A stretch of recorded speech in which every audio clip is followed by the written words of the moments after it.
Welcome to Et Al., a podcast from Baylor University Press, where we interview authors and publishing experts to bring you the best scholarship in the fields of scriptural, historical, and theological studies, as well as the world of academic publishing. Thanks for joining us. Welcome, everybody, to Et Al., a podcast of Baylor University Press. I'm your host, Anna Kate, and I'm joined today by Abigail Woolley Cutter, who earned her PhD from Southern Methodist University and is assistant professor of theology at King University in Bristol, Tennessee, and is the author of the subject of today's episode, Sabbath and Culture. Welcome, Abigail. We're glad to have you. Thanks, Anna Kate. It's good to be here. Yeah, so let's go ahead and jump right in. Sabbath is a concept that's maybe familiar to some of our Christian listeners, definitely our Jewish listeners. And so you write that this book developed, though, over many years and across different cultural moments. And so how did changing political and social realities reshape what you wanted to say about Sabbath and culture? Yeah, thanks. That's a good question. I talked about this a little bit in the preface. It was about 10 years coming together, this project. There was a time in maybe 2014, 2015 that I thought it was realistic to hope that Christians, including those from a more conservative sensibility, might think that it was a good idea to disentangle themselves from a political party agenda. Even back then, I was toying with ideas for how this project would take shape, and it was nowhere near ready. So a book that did come out around that time period was The Benedict Option and by Rod Dreher. And that was so interesting to process because he was actually Dreher was working with some of the resources that I did think were important for that moment. I've really been fascinated by monasticism and the Sabbath and how those two concepts have some overlaps. But I wanted a vision of the church that would help us critique ourselves, not just sort of the world out there. And I also wanted a discussion of morality as well to be presented as a matter of people keeping and that social justice element rather than such a strong emphasis on the element of purity. So, it's really interesting. You could almost say this book is 10 years late, but you're the marketing department, so I don't say that. Um, but really, it's not just frozen in time, of course, to what I wanted to say then. I did over the next 10 years continue to sit in rooms where I was being pulled one way or another. And sometimes I was in a room surrounded by people that were coming from different places from me, and I was hearing voices that I didn't think were being heard or understood in that space. And sometimes I spoke up, and sometimes that went well. Sometimes it didn't. Well, I think over that period of time, I also started to run with a crowd of Christians who routinely put themselves in some of those middle places, in places of tension, those ecumenical places, and they didn't explode. They were doing okay. So it gave me a little bit more courage. And so in trying to coexist with people that were coming from a different place from me, sometimes I did get burned, but at other times, I also experienced a really profound hospitality and kindness. So over time, I think I got a little braver, a little less afraid for myself. So this is just coming from a little bit of a place where I would love people to feel grounded and willing to take some risks and willing to have some courage. Yeah. Well, and it's interesting you kind of jokingly said, like, maybe it's 10 years late, but I think some of the issues and things you were maybe putting your finger on in 2014 have really just snowballed and maybe even been further perpetuated now in 2026. And so I don't know if it's 10 years late or maybe 10 years right on time. And you got to really think through some of those things that have stayed the same and then some of those things that have changed. But yeah, that's so interesting how you kind of entered that liminal space and were able to sit with that tension along with others who were doing the same. So that's awesome. So you argue that the Sabbath is not primarily about rest as self care, which is kind of how we tend to think of it, right? People think Sabbath, it's like you do no work, it's supposed to be restful and relaxing in this like self care kind of way. But you're saying that's not necessarily the case, but it's about theological anthropology. So, what do we get wrong when we reduce Sabbath to personal wellness? Yeah, it's a really great question. It's not really part of the book's task to oppose a vision of the Sabbath that is focused on self care, because certainly health and wholeness is part of the overall vision. It has so many layers to it. But you're For right that sure. I don't primarily treat the Sabbath that way. Um, and I suppose one thing that could be said is that the term self-care can tend to put the burden for wholeness on the individual who may be carrying too Mm, much already. yeah. But I think the more that I've come to see the Sabbath in its biblical and historical context, the more I see that it's meant to be something a whole community does together. Mm, And the more powerful people, the bosses, property owners, and so on, are really supposed to assume that they need to make space for rest for everyone who depends on them. So, what it doesn't do, or what it shouldn't do, is put an added burden for self advocacy mm, on individuals. A lot of Christian literature on the Sabbath sort of acknowledges that it's very hard to do the Sabbath in a communal and structural way. And so you'll hear all these stories about individuals trying to practice the Sabbath, but finding it really difficult, looking for a community or a family or a congregation, and struggling with that. But another really interesting aspect to this that the Jewish author and journalist Judith Shulevitz pointed out to me, and by the way, her book on the Sabbath, 2011, Sabbath World, A Glimpse of Another Order of Time, is beautiful and wonderful, and includes some of her own stories of trying to navigate that dynamic. But we've been in conversation at times, and she pointed out to me that when she has conversations with Christian communities, she'll run into people saying Sabbath rather than the Sabbath, and that's a uniquely Christian turn of phrase, yeah. almost like Sabbath becomes this sort of amorphous substance that you can call up on demand. And Yeah. so as soon as she pointed that out, I said, "Oh, very good point." So I've been really rigorous about putting that article in there. And with such a tiny little switch, I think we move from something that might be very on demand, an individualistic attitude, or even a vibe, Sabbath on tap, to something that's holy in itself and that Mm, comes to all of us whether we like it or not, or whether we acknowledge it or not. mm, But at the same time, wholeness is built in. Spiritual health, physical health is yeah. part of the picture. But I think if you take this larger approach, um you get that as well. Right. That's so interesting that adding the article before. And it's interesting because now that I'm thinking about it, I feel like in Christian circles, it's also become a verb. Whereas in Mm, many Jewish circles, it is the Sabbath, referring it's a day, it's a noun, you know.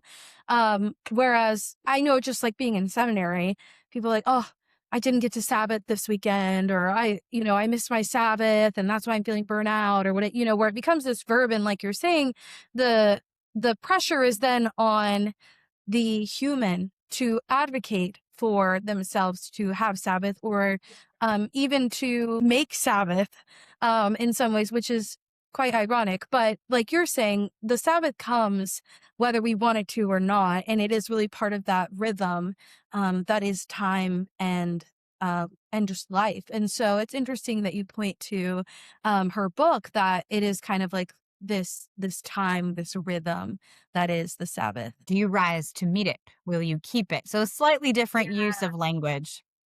That's right. Yes. Yeah, exactly. So you describe the Sabbath as a way of living, quote, in tension, close quote. So why is tension, not resolution, so central to your vision for faithful Christian life? That's a good question. There are so many things that could be said about that, and Maybe the first is that I think about tension as a necessary thing. For instance, you need tension to keep your tent poles up. Your Yeah, tent won't stand without tension. that's great. Tension keeps our muscles functioning. Tension keeps things three dimensional. Yeah. Um, but tension between what? Mm, So another book, Walter Brueggemann's book of prayers called Awed to Heaven, AWED, Awed to Heaven, Rooted in Earth. And that came to mind when I'm thinking about the kind of tension that Christians have really always faced. On the one mm, hand, our eyes are turned upward with a spiritual sensibility and our hearts are full of eternity. But on the other hand, we are embedded in this world that God made as our home. So there's yeah. always more than one dimension, whether that's spatial or temporal. There's always more than one dimension in the Christian imagination. And that's what animates our awareness of the spiritual life. Mm, I think it also animates the moral life. I don't yeah. discuss H. Richard Niebuhr's The Responsible Self in my book, but it helps, I think, to get at the tension that makes us moral agents, where physically speaking, we're animals, but we also have this capacity for self transcendence that allows us to reflect on what we ought to do, and we don't necessarily do it. So there's this openness, there's this directionality that puts us in tension, and that then is where you get the whole drama of human existence. Um, and so when it comes to tension, um, specifically when I borrow and work with that term for the book, I interact with Charles Taylor. His Yeah. big book, A Secular Age, he uses this phrase tensions and equilibrium, which ends up Mm, doing a ton of work. And he spends quite a while describing and I think appreciating aspects of the pre-modern European world that formed an environment where it was very easy to imagine that God exists and very difficult almost to imagine that God wouldn't exist. And so this phrase tensions in equilibrium includes a variety of things, and one is that in any human society, there are likely to be a certain number of people whose leading impulse is to be rooted where they are, blend in, thrive as regular human animals, live a decent life, do what it takes to be happy. These folks are content with the here and now. And there's a lot of goodness to that. But there are yeah. also certain people whose leading impulse is toward that self transcendence. They might push themselves or deny themselves some of the animal pleasures or try to live as nearly as possible with eternal priorities. And so Taylor says that pre modern Europe did a pretty good job of making these competing impulses available in a society that generally didn't feel it had to pull apart over the difference. So you've got lay people and monastics taking very different paths through life, high and low times with feasts and fasts and carnivals. But you've got to give all of these impulses a place. Um, Mm, and and so that allows a certain sort of it allows you to overcome a certain sort of social restlessness that would otherwise be there. Whereas in the modern period, he talks about this spirit of reform that becomes really influential. And this is where resolution can have a negative side. If you try to resolve these different impulses so that everybody needs to be at the same level of excellence or mediocrity, then you get some form of totalitarianism. So we've got to mm, be able to live with some of these tensions. Otherwise, we're going to be cutting off the heads of the tallest people or being otherwise inhumane. yeah. But what's so interesting about the way Taylor sees these tensions in equilibrium is that it's in contrast to today's sort of do whatever you want, chart your own adventure. It's not a chaotic free for all. They actually are meant, they, in theory at least, form a complementary hierarchy where there's room for many paths through life with different acceptable standards, but these paths work together and the laity and the monastic have a relationship to each other. So you don't, Yeah. at least in theory, have a total breakdown of society. I love how you mentioned the relationship between the laity and the monastic. And I think kind of as you've alluded to, and how Taylor has alluded to as well, we don't have that, right? Post modernity, there's not a whole lot of interaction between the two. And so I don't know, do you know of any kind of examples of that? Mhm.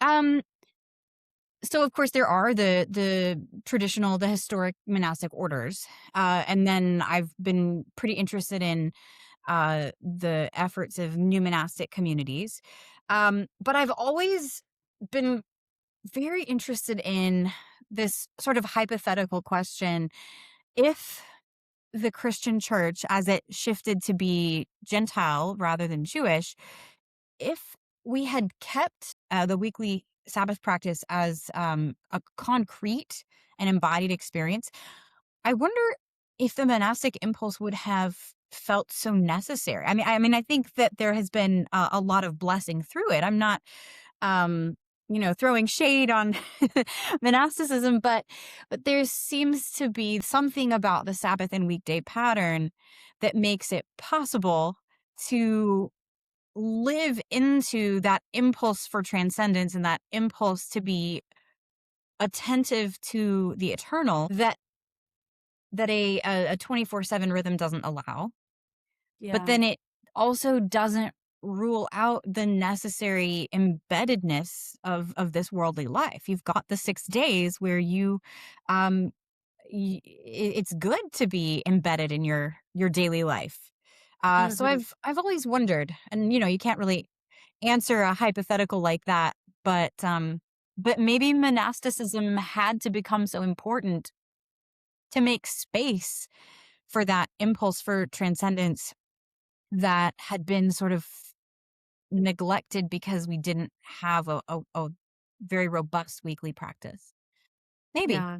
That's really interesting. Yeah, that's really interesting to think about. Yeah, great. I love that. Food for thought. So, well, you kind of segued into the next question already. And so you draw on thinkers like H.R. Niebuhr and Charles Taylor to frame Sabbath as a synthesis between Christ and culture. And so, how does Sabbath offer a better model than withdrawal or domination or uncritical assimilation?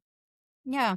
Um, Listeners may be familiar with H.R. Niebuhr's Christ and Culture, where there are the five main possibilities that Niebuhr discusses, and his middle type is Christ above culture.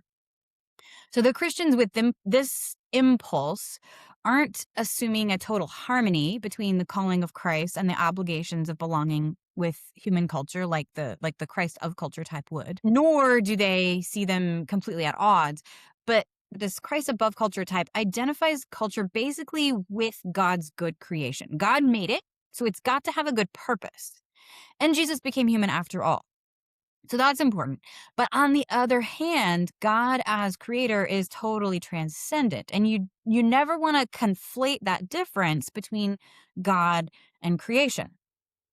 So Niebuhr says really that all creedally orthodox Christians should at least be very strongly compelled by this vision because of how true it is to the relationship between God and creation. And then the fact that Christ, with his two natures, God and human, points to the reconciliation between them. So that sounds great, theologically speaking. But Niebuhr isn't satisfied. That's not really where he lands. That's not his favorite. But I think the reason he's not satisfied is that he associates this synthesis type with 13th century Christendom. I mean, Thomas Aquinas is his top example of this.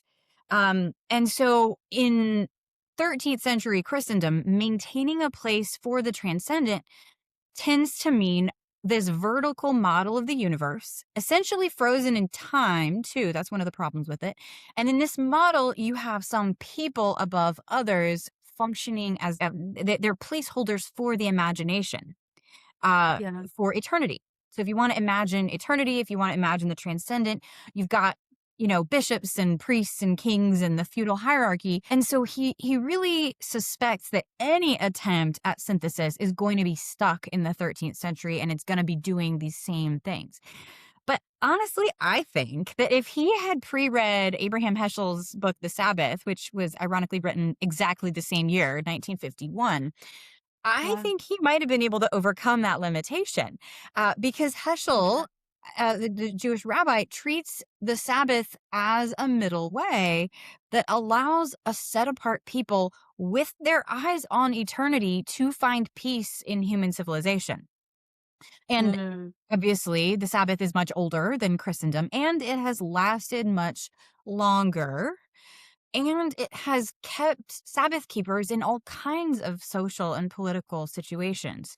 Um, so, so I think that you get the things that Niebuhr says are so compelling about the Christ above culture model that are just so theologically rich.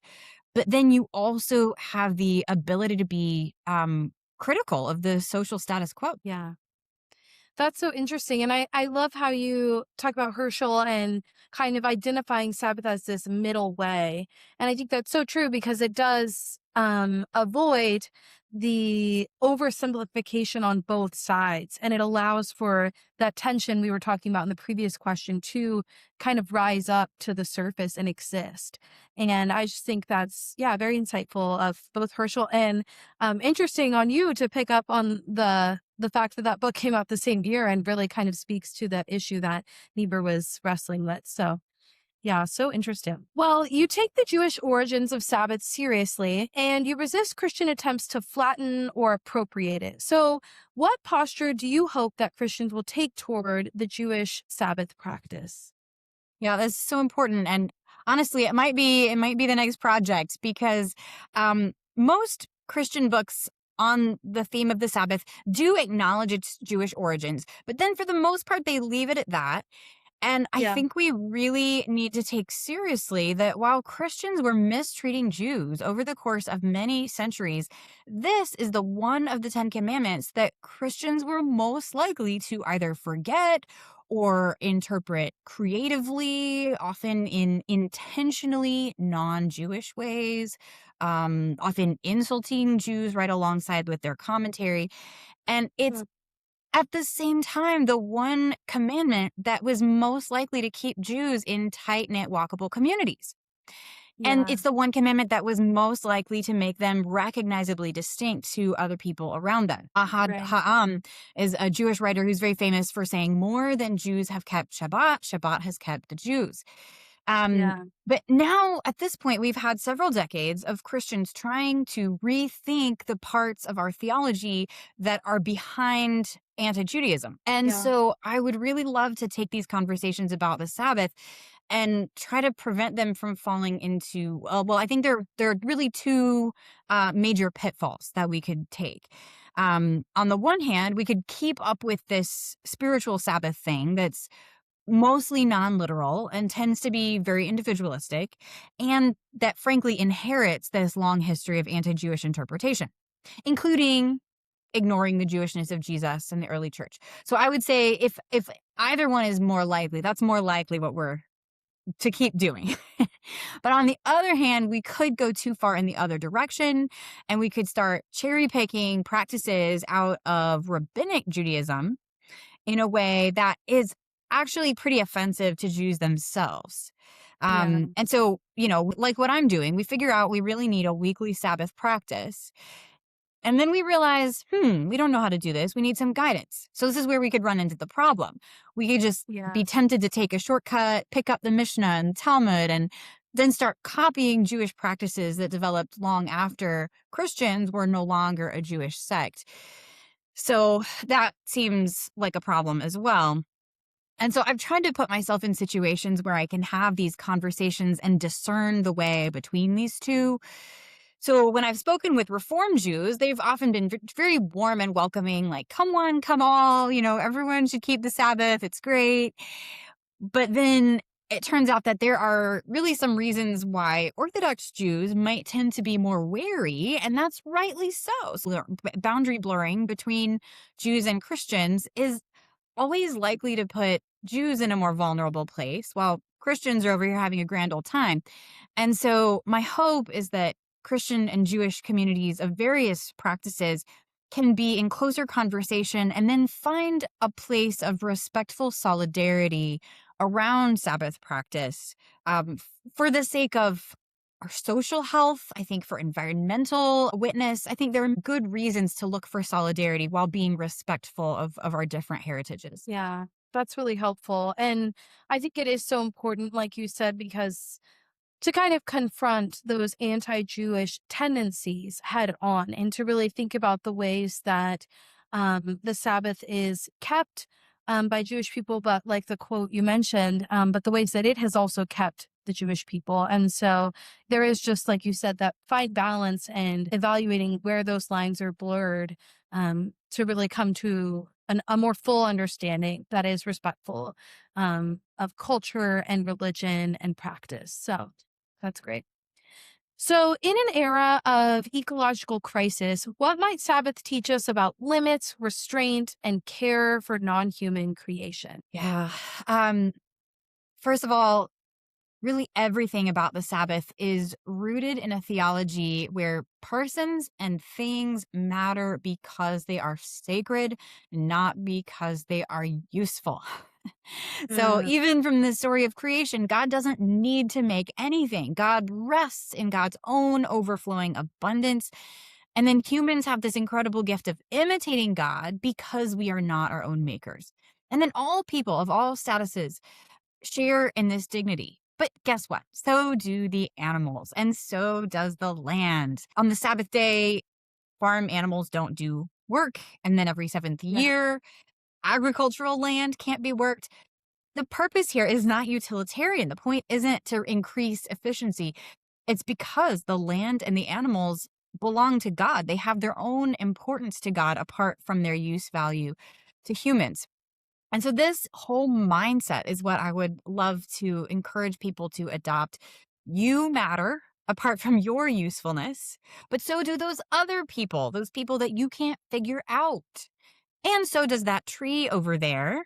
And frankly, so do your meal times and your clothes and the other products that you buy. The earth is the Lord. So maybe treat more things with priestly care. Like what can you lift up to bask in God's glory instead of casually using and tossing? I guess sometimes when people think about God's abundance, the mentality is, well, there's no limit, so I might as well use. I think that doesn't get the spirit of God's abundance. God's Yeah. abundant gift giving doesn't lead us to consume and discard everything on the assumption that there are no limits, but it calls us to lavish this dignity and time and um, beauty, slowness, and care on all of the parts of creation that come under our care. It's a beautiful picture. And here at Baylor Press, we recently published a book by John Swinton called Seeking Sanctuary, Finding Shalom. And he draws on kind of a similar sentiment where he talks about how, like you said, we have inherent value just because we are, just in being. And I think you're kind of drawing this out, like you said, to the land, to the animals, to other people that are harder for us to respect or sometimes we all have a moment where um we feel like we're not looking at another Imago Day. And so it is just such an important reminder that this idea of the Sabbath really just perpetuates that idea of dignity and of care and of value just by being and not by usefulness, as you said. So, yeah, very helpful. So, you suggest that Sabbath can help Christians live peaceably amid deep division. So, how does rest become a foundation for reconciliation rather than withdrawal? Yeah, there are several things that I suppose could be said about that, but maybe the thing I want to say most is that if you start with the Christ and culture question, you could get the impression that Christians are mainly divided from non-Christians. Hmm. But that's not the case. So Right. it could seem like when you gather with the church, we're dealing with the easy people. Yeah. But in reality, our congregations, well, our congregations as units can be fairly segregated by, race and political tribe.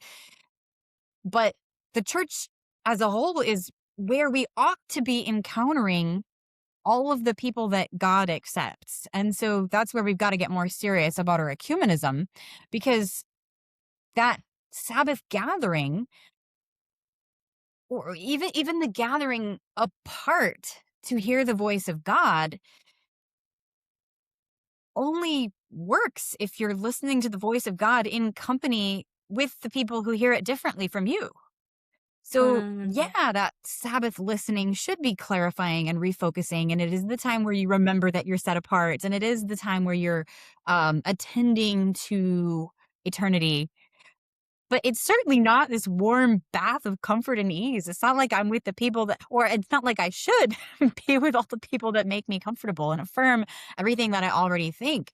Um, if that's when you're learning to identify most as the people of God, that includes the challenge of attending to all the other people whom God accepts and then listening to God in their company. Um, yeah. Yeah, and I think in contrast to kind of the other proposed option of withdrawal, um, to what you're saying, it's like not only should we not isolate, withdraw, but also like you're saying, withdraw into a comfort zone or a group of people that it's just a sounding board of everything that you've been saying and thinking. But like you said, experiencing this diversity of voice and yeah, living into that. All right. So, final question. In moments of political urgency or moral crisis, Sabbath can feel irresponsible. So, how do you respond to the fear that stopping means failing to act? Yeah, that is a real concern, huh? On the one hand, God tells the people of Israel that they must keep the Sabbath even during the harvest. And if you know anybody in agriculture, you know what a huge risk that is. So my relatives are out on the combine all day long during harvest time. I mean, imagine what a huge risk it would be if you decided to take off a sunny day, to go to church or keep the Sabbath, and then it rains the next day. I mean, disaster. But to Israel, God says, take the risk. So even in a time of urgency, the Sabbath still matters. So I think that's really profound. But then, of course, on the other hand, Jesus agrees with the rabbis that you must break the Sabbath to save a life. Because if the whole point of the Sabbath is to preserve the well-being of the community, it would defeat the point if you leave someone to die because, oh, my hands are tied, right? So these two insights get to be in conversation with each other. Yeah, save lives on the Sabbath.